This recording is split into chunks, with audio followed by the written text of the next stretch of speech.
Hi, and welcome to 30 Days of Brave Thinking. I'm Mary Morrissey, and today I'm offering you a gift that will help you stay calm, help you discover that even during very, very turbulent times, you have a power in you that you can actually call upon, and instead of being taken down by a difficult time, you can actually find a way to have this be one of the most empowering times of your life. So it's completely free. It's the fruit of many, many years of study of transformation, and I'm giving it to you. For 40 years, my mission has been in helping people, empowering people, and training people in how to have a mindset that's a match to the results they want to have in their lives, how to move results from one set of results to another set of results that are more empowering, more life-giving, more fruitful for them, for their families, for their workplace, and literally for our world. And it works. I've been working with this for my entire life, helping tens of thousands of people all over the world, and especially in difficult moments like this one. I believe that the right thing to do is give everything I can give you completely free here. And in 30 days, you can establish a set point, a mindset point, and a way of understanding how you can use even the most difficult times in your life to actually help you catapult your life forward. Not because so much of the difficult time or in spite of it, but because of how you went through the difficult time. And if you just keep breathing, you're going to create results anyway. And since we're in this difficult time, why not use it to the benefit of you, your dreams, the impact you can bring, and the difference you can offer? So I'm happy to make this offer to you. It's completely free. So to support you today, I'm going to share with you a short video clip from my signature 3-day event, DreamBuilder Live. During that event, people come from all over the world, hundreds of people, to learn how to face their challenging circumstances, release feelings of fear and doubt and worry, and have real skill sets in how to apply the invisible spiritual laws that govern all our results and use the application of those in service of creating results in a life they absolutely love living. So yes, we're facing some difficult times. So let's pull upon this training for each one of us to help us use this time in a truly constructive way. I hope you enjoy this clip. So before we begin, take a deep breath. Take another one. Bring yourself into the present moment. Stay inside this day and inside this present moment. Make sure your notifications, your pings and dings that might come to you through your technology are shut off. So much coming at us. Let's take some moments now and turn to what's seeking to emerge to us and through us. Let's begin. So take a deep breath with me. William Murray, famous mountain climber, and Scottish mountain climber. World War II, he gets captured, he's a POW, he's in 3 different concentration camps. When he gets out, his body is so emaciated that it takes him years to build his body up to begin to be a mountain climber again. So now he's a huge, wonderful reputation in the mountain climbing community. And Ed Hillary comes to Murray, here he is, William Murray, and says, we're going to climb Everest. And we want you to come with us. We want you to be on the climbing team, Bill.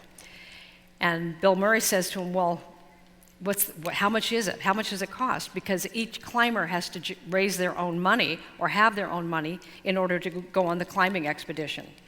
And when told how much it was to go on this expedition, William Murray says, there's no way I can do that. I don't have that money. So Ed Hillary fills up his team and he goes. No one had ever summited Everest at this point in history. No one had ever done it. But it was every mountain climber's, real mountain climber's dream to be on the team that would summit Everest. And a couple years go by, and he knew that Hillary didn't summit that time. Hillary comes back, and Bill says, Bill Murray, be on this team with us.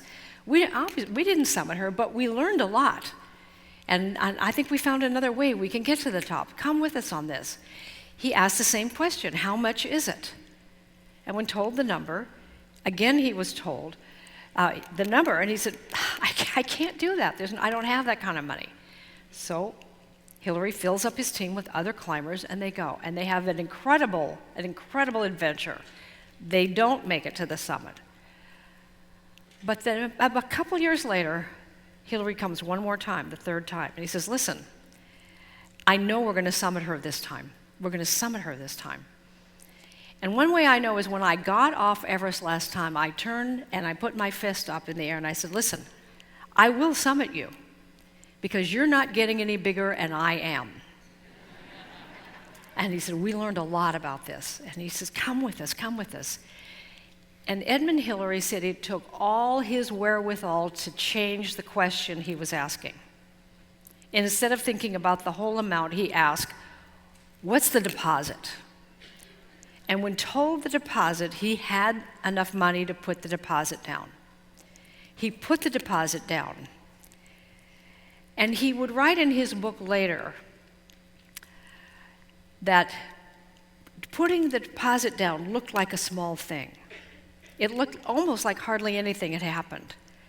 But he said, looking back on that, he realized that doing that act made him actually halfway there. He was committed.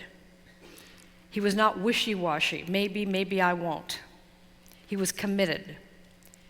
And he would then write what would also become a very famous quote, where he would say, until one is committed, there's hesitancy, the chance to pull back, and always ineffectiveness.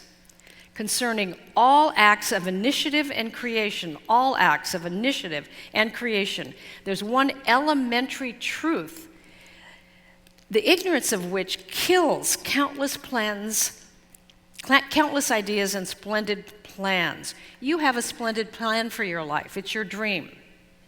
You generated ideas, you shaped it into a dream. There's one elementary truth. The ignorance of this truth will kill that dream. Not maybe, absolutely. The ignorance of knowing the power of commitment, where you say, I'm doing this thing.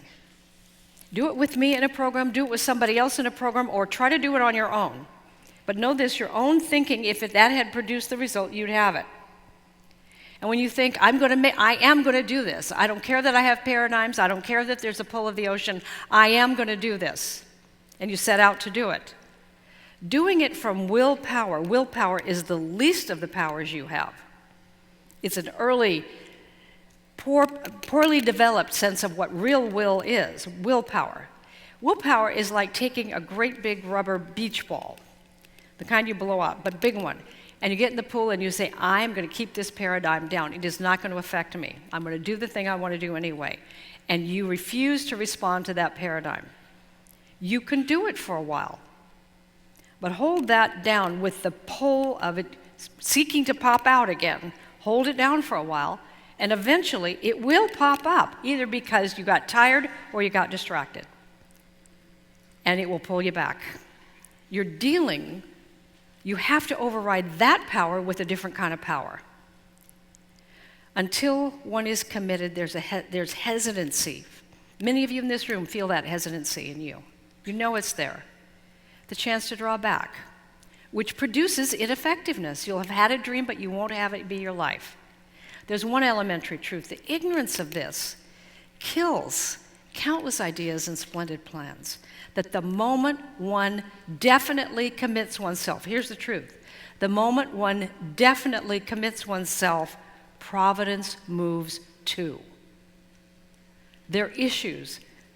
All sorts of things occur that never otherwise would have occurred, a whole stream of events, issues from your commitment that raises in one's favor all manner of unforeseen material assistance, meetings, incidents, which no one could have dreamed would have come their way.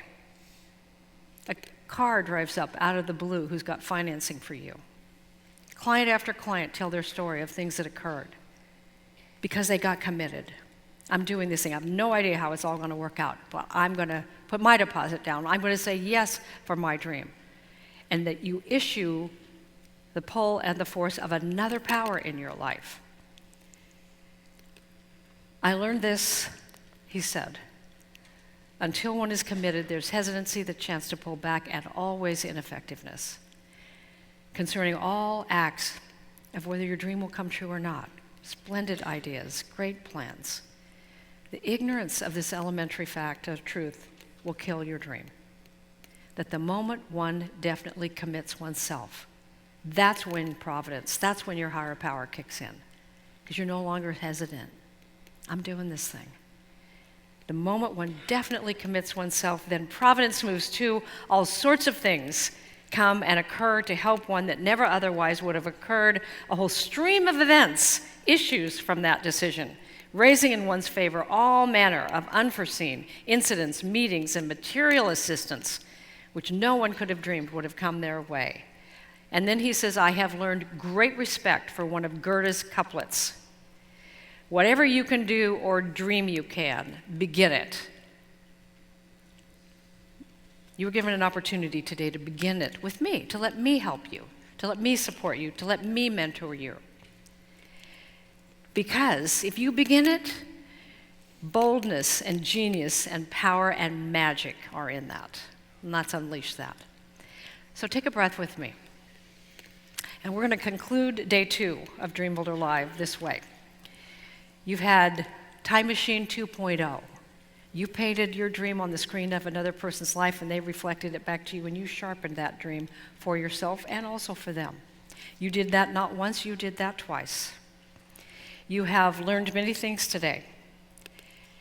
You have journeyed through this day with me, and you've done a really, really good job in this. Now, let's, in whatever way you want to commit, to you being the person who is no longer going to settle in your life. You're no longer going to let that quadrant of your life be painful because you're waiting for something else to happen before you decide to do your part in co-creating with the infinite. You showing up, you putting your foot down, you're saying, yes, I'm doing this thing, I'm committed to this. And whatever way you support yourself in doing that this is the moment for that. Okay. Let's take another deep breath here as we come to the end of this video. I hope this clip served you today. And if you know anyone that is going through tough times or anyone who could benefit from this, go ahead and help them. This is all free. Go ahead and help them. Invite them. Share the video with them. And rather than spreading fear and contraction and panic, let's each instead be a part of what lifts us up. Let's give what we can give. Let's spread hope. Let's spread compassion. Let's spread peace and calm, health and love. And so here we are today. You have many choices about where you spent your time. I'm grateful you were here, and I hope for you that you, as people come to mind, that you help them with what you can in the ways that you can only do that. And also, if this is helpful to you, go ahead and share it. It's free for me, and I'm happy to give it away. So becoming a brave thinker, and staying in these higher levels of vibration, we actually become part of the solution instead of part of the problem. It's easy to have the ain't it awful conversation. But as a brave thinker, you're turning now to a different way of being, even in very difficult times. And it makes all the difference. And now, if you would love even more support in embodying brave thinking in these challenging times, I have a gift for you. Click below, and you're going to have an opportunity to receive from me 30 days of daily videos from me for 30 days, helping you stay in a mindset of uplifting thoughts, choosing that day what you can do. I will give you a 5-minute personalized video for you for that specific day of this 30-day program in learning how to establish a set point in your normal thought pattern of being a brave thinker instead of dealing with everything coming at you. You will get through this time, but who you become at the end of this and what your conditions are and whether you've grown through this time or just barely gritted your teeth to get through it will have everything to do with your thinking. So my gift to you is 30 days of training. It just takes 5 minutes in the morning. You're going to have a mindset on anyway.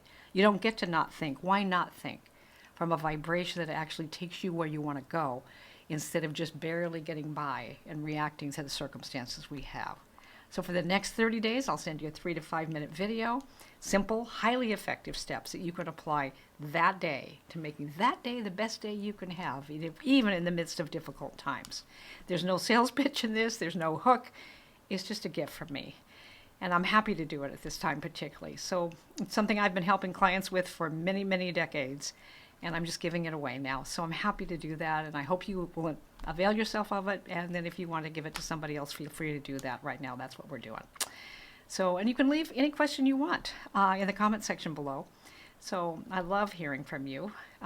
Did you enjoy this? What helped you? What would you like more of? How you doing right now? What else can I help you with? So until tomorrow, feel a big, big hug from Mary Morrissey.